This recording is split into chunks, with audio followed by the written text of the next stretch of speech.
היי, אני טליה. בסרטון הקודם דיברנו על צורך ולמדנו איך לזהות איזה צורך עומד מאחורי הרגשות שלנו. אז עכשיו, כשאני יודעת מה אני מרגישה וזיהיתי מה אני צריכה, נשאר לי רק לשאול את עצמי שאלה אחת פשוטה. מה הייתי רוצה לבקש?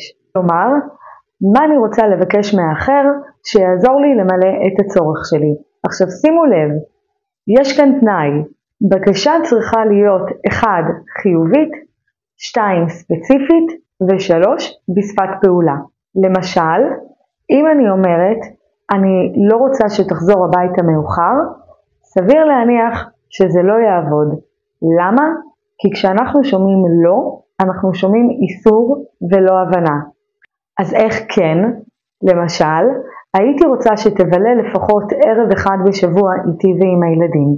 זו בקשה שהיא ברורה ונחשפת ממקום של צורך בקשר. הרבה פעמים בשיחות שלי עם נשים אני שומעת את המשפט, אני רוצה שהוא יראה לי יותר אהבה. ואז אני שואלת, ואיך הוא צריך להראות לך יותר אהבה? איך תדעי שהוא אוהב אותך? התשובה שאני שומעת בדרך כלל היא, הוא מכיר אותי כבר 10 שנים, הוא צריך לדעת, הוא יודע לבד. אבל אם את לא יודעת מה את צריכה, אז איך הוא ידע? עכשיו תראי, זה לא כי את לא חכמה או לא רגישה, זה פשוט תוצאה של חינוך. לימדו אותנו להיות טובות, להתחשב, לשתוק, אבל לא לימדו אותנו לבקש.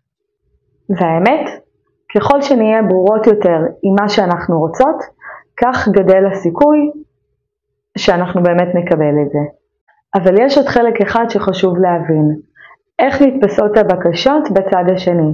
כי גם אם ניסחתי בקשה נכונה, היא עדיין עלולה להישמע כדרישה. למה זה קורה?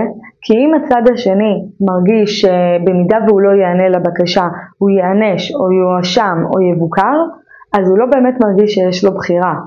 אדם ששומע דרישה מאחר רואה 2 אפשרויות, להיכנע או למרוד. אז איך באמת אנחנו יכולים להבחין בין דרישה לבין בקשה? 1. אם הדובר מגיב בשיפוטיות או ביקורת, זו דרישה. 2.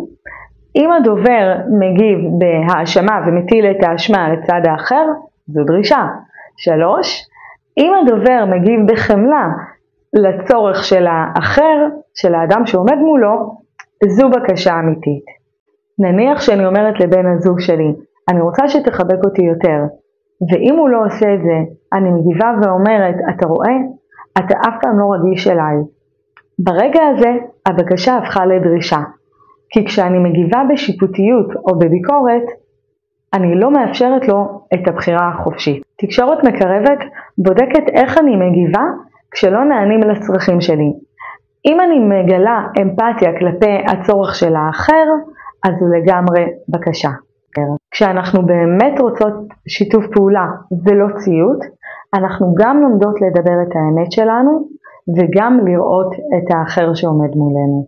בסדנה שלי, הצד השני של הריב, אני מלמדת לעומק איך עושים את זה, איך לבקש מבלי לדרוש, איך לייצר שיח של שיתוף פעולה גם ברגעים הכי טעונים. ואם כל זה פוגש אותך, תמשיכי לעקוב. בקרוב אני פותחת את הסדנה הקרובה שלי. נתראה בקרוב.